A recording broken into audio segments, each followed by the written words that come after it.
Hey guys! So today mag-unbox tayo ng sewing machine with expansion board. So I just received this package. I ordered this from Lazada. This is for 540 pesos plus shipping fee of 50 pesos.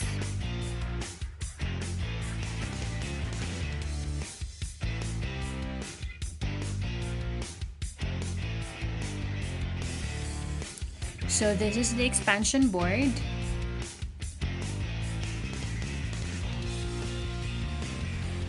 I decided to buy this cute sewing machine kasi gusto kong gumawa ng sarili kong pillow covers, yung bed sheets, o mag-repair ng mga butas na damit, mag-alter ng mga pantalon kasi madali lang naman siyang gawin since may knowledge na akong konti dun sa manual sewing machine ni Mama since isa siyang dressmaker.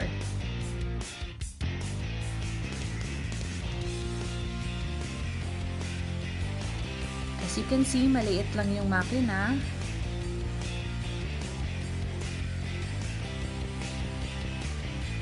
And it's on my favorite color, lavender or purple, whatever you call it.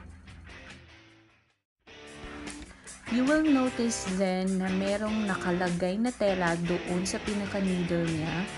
So that means tinesting na siya ni seller. Of course, it comes with a manual. Free bobbins, 4. Aside sa dalawang andun na sa makina. May needle at saka may needle threader. Ito yung AC adapter. And the foot pedal, of course.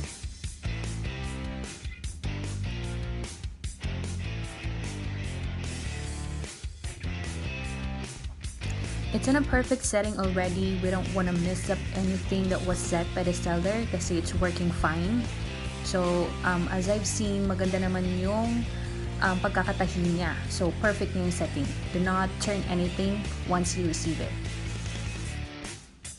So, you will see at the bottom that there's a compartment for batteries.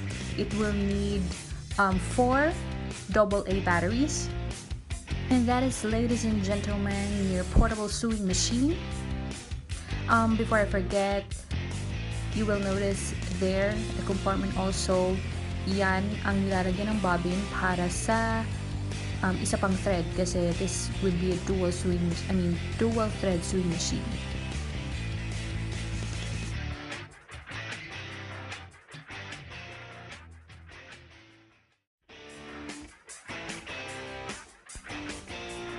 Now we are going to try it.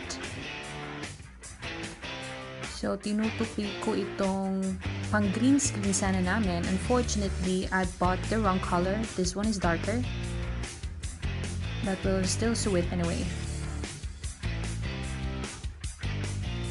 So, for starter, kasi maliit lang yung parang something ngipin niya sa ilalim, kailangan mong manually iikot siya para magpo-forward siya, and then you have to guide it with your hands, of course. You just have to be careful na hindi madali yung daliri mo kasi pwede siyang madali if you won't notice na malapit na palang kainin ng finger mo. You don't want that to happen, of course. Medyo maingay siya, guys. As far as I could remember, kasi matagal na yung last time na nakapagtahi ako using the manual sewing machine. Compared doon, mas maingay ito. As you will notice, sinihila ko yung tela paangat kasi medyo madulas yung board. Unlike dun sa manual, kahoy siya, ito plastic, so madulas talaga yung tela. Thanks for watching, guys. Please like and subscribe and see you next time. Bye!